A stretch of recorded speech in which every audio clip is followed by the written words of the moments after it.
I greet you in Jesus' precious name. It is Wednesday morning, the 31st of January 2024, and this is your friend Angus Buchan with a thought for the day. We start off in the first book of Peter, chapter 4, and I am reading verse 16. Yet if anyone suffers as a Christian, let him not be ashamed, but let him glorify God in this matter.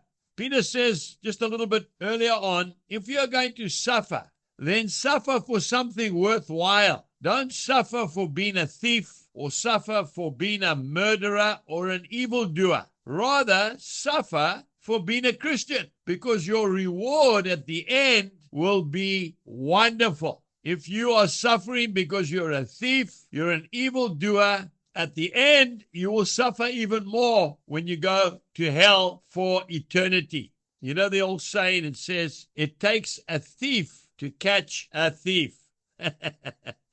I'm laughing because it's so true, isn't it? Look at the people that God has used to change the world. Moses was a murderer. Remember, he killed the Egyptian slave driver, and then he had to flee for his life. He's a giant in the faith. What about Paul? Maybe the greatest of all the apostles. He was part and parcel of killing the first martyr in the New Testament, Stephen. That's right. He was the instigator. He was holding all their coats while they were stoning the man of God to death. What about Peter himself, who wrote this very letter? He was a blasphemer. He kept changing feet. He was like a bull in a china shop. He just kept messing up. But the amazing thing is, when these men and women, like Mary Magdalene, 7 demons cast out of her. She was an immoral woman, yet she became probably the most faithful of all to the Lord Jesus Christ. Never left him, not right to the very end.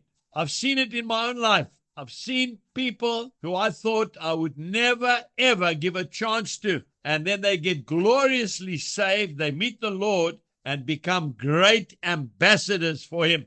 Charles Colson, they call him the hatchet man. He was President Richard Nixon's right-hand man. They said he would walk over his own mother's grave to get something. But he got exposed. He got sent to jail in place of the president, because the president never got sent to jail. And in jail, he met Jesus. And after that, he started the prison fellowship, which went right around the world. So today, if I'm talking to a man who is suffering, rather suffer for Jesus than your wicked ways.